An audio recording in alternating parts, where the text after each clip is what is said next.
What's a white privilege white people don't even know they have? White people don't even know they have. Off the top of my head, I could think about a time where we was allowed to wear baseball caps to work. But, if I wore mine backwards, like a typical white boy will wear theirs backwards, they'll tell me to take my hat off. They won't say anything to the white person. But it is what it is. Let's look through these threads. The fact that anything they do can be excused. I don't have to worry about my 13-year-old son being mistaken for a dangerous thug because he goes outside in a hoodie. Ever since Trayvon Martin, even before then, we have to worry about wearing ski masks, scullies, hoodies, dressing in all black, because people are always inherently scared of black people. They know they have the most muscle mass, usually the strongest race, usually the most masculine, deeper voices, more testosterone, etc. So people have always feared that for whatever reason. We've never actually exercised those things. We never put people in chattel slavery. Like we never enslaved an entire race. But people have this inherent fear that we're going to be violent or enslave them or something. I don't know what it is. It says, this white guy, he says he had the luxury of learning about racism instead of surviving it. It shows up as silence, the absence of fear when a siren flashes behind him. He has the absence of suspicion when he walks into a store. I know plenty of times me, my friends, or my brother will go into the store, grab some candy, might walk around to grab some chips. The owner of the store will start following us and say, hurry up, hurry up. You shouldn't be in my store. Y'all stealing. And there's a couple times where we just got in an argument and left the store for no reason. They just assume we're going to steal. I don't know what that's about. Keep in mind, these are black neighborhoods where most of their customers are black people, but they're still fearful and set up their shop in a black neighborhood. Why would they do that if they're scared of black people? Of course, they want to exploit us and take our money, but learn how to run a business. Black kids get labeled with behavior disorders, while white kids get labeled with more emotional disorders, despite having similar situations and symptoms. So, as a black youth, if you were a person who didn't just shut up, sit down, and be quiet, they'll try to put you on Ritalin, try to even put you in a slow class, even if you were an extremely gifted student. They will put you with the autistic kids, and they were very quick to try to put you on some medicine, which could end up ruining your life. So black people, black kids were always disproportionately given mental health medication, and of course they're disproportionately sent to jail as well. So as you can see here, I saw this with teenage girls at the center I worked, and it made me furious because the paths led to different outcomes. Jail versus mental health treatment. One leads you to jail because you're labeled as somebody bad, a nuisance, with a behavior disorder since he was a child. Whereas the other people, they get mental health treatment. You never know what's causing your mental health problems. Because when you're a kid, your parents buy you sugar, hot dogs, frozen meals, lean cuisines, Lunchables, plenty of chemicals that ruin your brain. But that type of research has just come out, but you know, let's keep reading. I never have to think about someone asking me, what am I doing here? My autistic child is safer when he has a meltdown. And when I get called to the school, I don't have to worry that someone called the cops and I might have to plan a funeral. Because plenty of times when the police comes, a white person can be literally fighting the cops with their fists, literally fighting them and punching them. The cops will not take their gun out. If it's a black person, they taking their gun out and pointing it at you immediately. Even if you're handcuffed, they're keeping the guns pointed because they're so scared. And plenty of times, an unarmed black person has gotten shot and killed without even doing anything, completely handcuffed with their hands behind their back. And it's a shame that you would have to have that worry, especially for your child.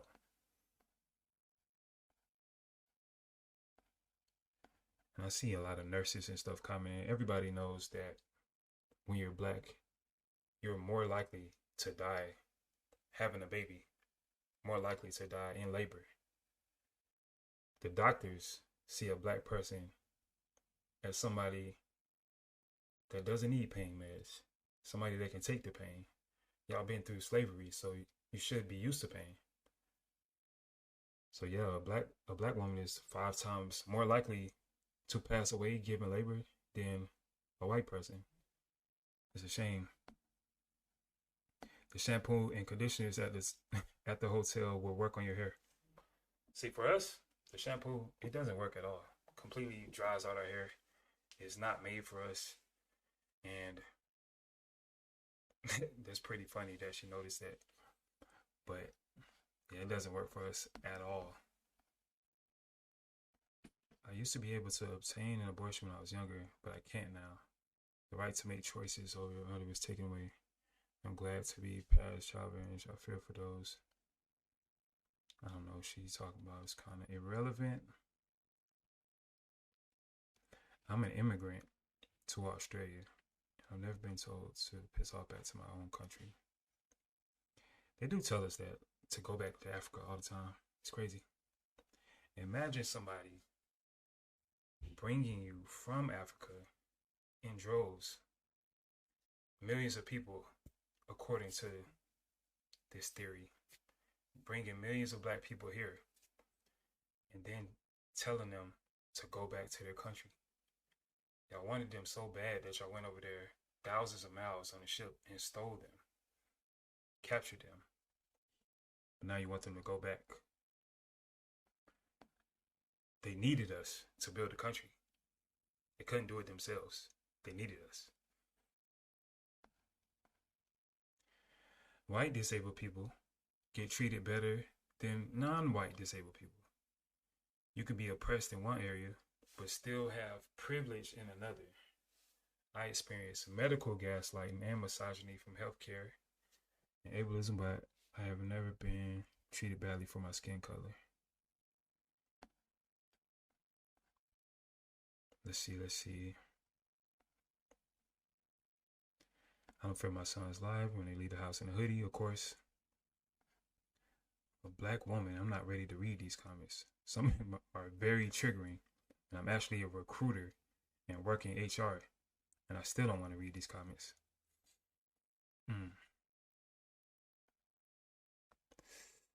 Let's look at what Mike says. Complying with police means a non-violent encounter. Doctors take you more seriously. White name equals more likely to get interviews, jobs, promotions. Everybody knows if you have a ghetto black name, you're least likely to get the job, less likely to get an interview. Not having to feel a certain type of way about things in the news. Actually knowing your heritage. I don't agree with that one. I don't think they know their heritage at all. Most white people don't know where they came from. There's just like this myth that white people either evolved from black people and they're just lighter black people that moved to Europe and all their skins got white. Which doesn't make any sense, because that would mean if their skin turned white and then they passed that down to their kids and they came out white, that would mean everybody who gets tan or fat can just pass that down to their kids automatically, and their kids automatically going to come out tan or fat based on them changing their own gene expression through getting a tan or losing their skin pigmentation just by being out of the sun. And they have another theory where there was just in the Caucasus Mountains, Caucasians from the Caucasus Mountains, but nobody know where they actually came from. He says, natural hair is more culturally accepted. When you're black, your hair gets called coarse, nappy, looks ugly. They don't want you to wear your afro. Our hair grows up towards the sun. For some reason, it's a distraction. And they want you to either cut it off or lay it down. They always want us to do that. It's crazy when you think about it. He got a long list. Higher home values, lower home prices, evergreen representation in the media, no hate symbols or slurs against them,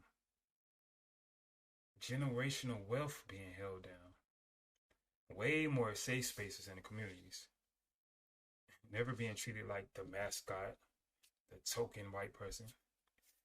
It's never a token white person. It's always a token black person that it got to include so they can look like they're inclusive. Of course, less likely to be accused of shoplifting, more likely to be born in a safe neighborhood, less severe punishments from the legal system. Everybody knows that black people get 3 times more time for the same exact crimes, just a different skin color. More likely to receive sympathy for drug abuse. People will go get you help. They'll look at it like the drugs are ruining your life and that you have a disease, rather than you're a bum choosing the drugs and ruining your own life. They don't blame you. They'll blame your environment. If it's a black person doing crack, they say, you picked that pipe up, you smoked it, it's your fault. Less likely to be viewed as a predator. The fact that he even knows that, but they still lead by far when it comes to being a predator and pedophilia and all that. Just let you know, more likely to be accepted in colleges, fraternities. Yeah, most colleges are all white. More likely to receive multiple chances when making mistakes at work and at school. He named 25 off rip. Probably didn't even use ChatGPT or anything. Crazy. As you can see, I can go through thousands and thousands of these for days, but we all know the point is there's inherent white privilege. Black people typically don't have any privileges in our country. No matter how much you see people complain and whine, we are not born with any privileges. So yeah, I will be exposing all these black and white myths on this channel, so make sure you hit like and subscribe, and I'll see you next time.